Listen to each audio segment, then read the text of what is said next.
Hello everyone, I'm Jerry Emge and welcome to the Real Estate Whiteboard. You may say, well, why is he wearing a mask? Well, just for effect. I was issued this mask when I was in the Army a long time ago, and it served me well when I was in Germany in cold weather, and it also served me well when I was in college riding my bicycle in the snow. So it's been a very good mask. But I wanted to show it to you today because I want to talk about burglaries today. Well, as I said, I'm Jerry Emge. I'm with Keller Williams The Lakes in Lake Elsinore, California. I'm a realtor that serves the area roughly from Norco in the north to Fallbrook in the south, and from Wildomar and Lake Elsinore up against the Cleveland National Forest all the way out to San Jacinto. It's a nice area, about 25-mile radius around my house. And I'm concerned about burglaries since I sell real estate. And I don't want any of my customers to be robbed, but I want to just put this information out today about the scope of the residential burglary arena, if you will. According to FBI statistics, there's about 1.5 million burglaries per year, and roughly 2/3 of those are residential. Now, we all want to protect ourselves from burglars. And so there's some very basic things that you can do. So I want to talk about 10 different areas of entry for a burglar into your home. And if you just look at your own individual circumstances, you may or may not want to use an alarm system. I highly recommend it myself. But you at least need to take a look at these areas, make sure they're kind of covered so you don't become an easy victim for burglars. Remember, most burglars look for opportunity and not so much brute force. But let me give you the statistics on it. The most common point of entry for a burglar is to break a window. Now, they typically would do that when you're not home. So they will maybe scout out your house ahead of time, see if everybody in the home is gone at certain times of the day, and that's when they would break a window and gain entry. Very common. It's the number one way of getting into your house. Roughly 40% of all residential burglaries are through a broken window. The other area that they like to do is break the front door. So, you picture this: if you knock on the front door and nobody answers, there's probably nobody home, so you can kick the front door in.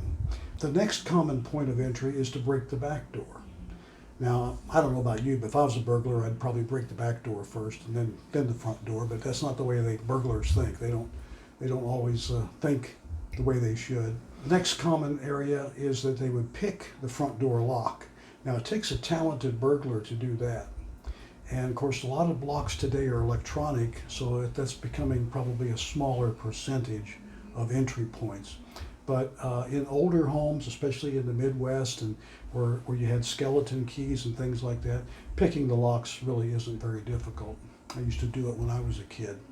So not to my neighbors, but I used to do it to get into my own house. If they don't pick the front door, they'll consider picking the lock on the back door or even a side door or some other door. So picking a lock, and it doesn't always mean using the little tools that you see on the movies where they go in there and actually pick the lock. It can just mean using some kind of a knife or a sliding device to open the door, if you will. To move the latch. Another real common area of entry for burglars is an unlocked door. And that's usually a back door or a side door or some other door. If it's unlocked, that's an easy way in, and it's a very common way in. And believe it or not, it's actually a little more common than the front door being unlocked. But believe it or not, people leave that front door unlocked and burglars just waltz right in. The least common way is an unlocked garage door. Not all garages have a side entry door like you might see going into a bedroom or bathroom or something like that. But burglars will sometimes drive down the street and see a garage door open, wonder if anybody's home, try to figure out if anybody's home. If nobody's home, they can just go in that way, and usually there's a door in the garage that leads to a utility room or laundry room or closet or bedroom or something.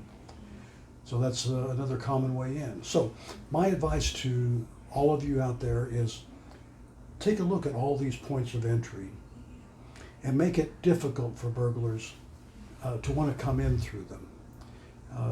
Secure them in any way you possibly can without going to the extreme. I don't ever recommend putting bars on windows or doors and things that can keep you trapped in case you want to get out.